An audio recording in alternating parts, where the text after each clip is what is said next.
नमस्कार, आप देख रहे हैं भाग्य लेखा और मैं हूं आपके साथ हिमांशु कुमार।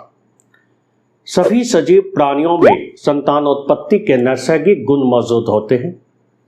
यूं तो हर इंसान विवाह के बाद संतान की इच्छा रखता है।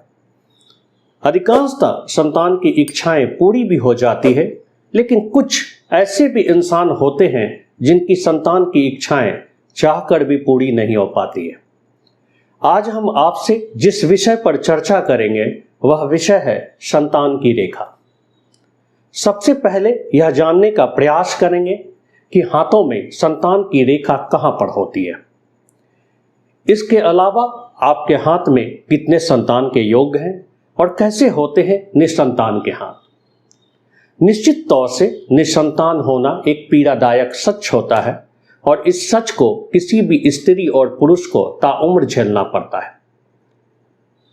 सबसे पहले यह जानते हैं कि आपकी हथेली में कहां पर होती है संतान की रेखा। यह रेखा हथेली में मूलतः दो जगहों पर बनी होती है। पहला, जहां जीवन रेखा जाकर समाप्त होती है और जहां से शुक्र पर्वत शुरू होता है। उसी शुक्र पर्वत पर जो खड़ी रेखाएं दिखाई देती है उसे ही संतान की रेखा कहा जाता है। दूसरा, आपके विवाह रेखा पर जो बारीक रेखाएं होती है उसे भी संतान की रेखा कहा जाता है। इन्हीं बारीक रेखाओं से संतान की गणना की जाती है। इन रेखाओं में जो चौड़ी और गहरी रेखाएं होती है वह पुत्र की रेखा होती है। जो छोटी और पतली रेखाएं होती है वह प्रायः लड़कियों की रेखा होती है। आइए जानते हैं निसंतान स्त्री पुरुष के हाथ कैसे होते हैं। यदि हाथ में हृदय रेखा शनि पर्वत पर जाकर समाप्त हो जाए और हृदय रेखा पर ही एक ऊपर की ओर और दूसरा उसके नीचे की ओर त्रिभुज बन जाए, इसके अलावा मंगल पर्वत और शुक्र पर्वत गौण हो या फिर दबा हुआ हो, तो ऐसे स्त्री तथा पुरुषों को संतान की प्राप्ति कभी नहीं होती है। यदि शुक्र पर्वत पर संतान की रेखाएं एक दूसरे से असामान्य दूरी पर बनी हो तो एक संतान के बाद दूसरी संतान एक लंबे अंतराल के बाद ही जन्म लेगा।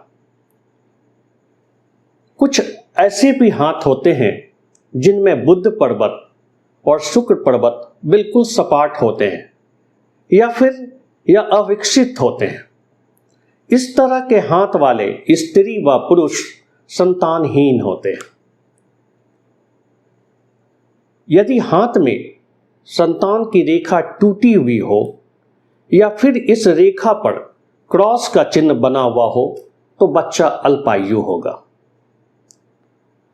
संतान की रेखा पर दीप का चिन्ह हो तो जन्म के समय बच्चा स्वास्थ्य के लिहाज से कमजोर होगा।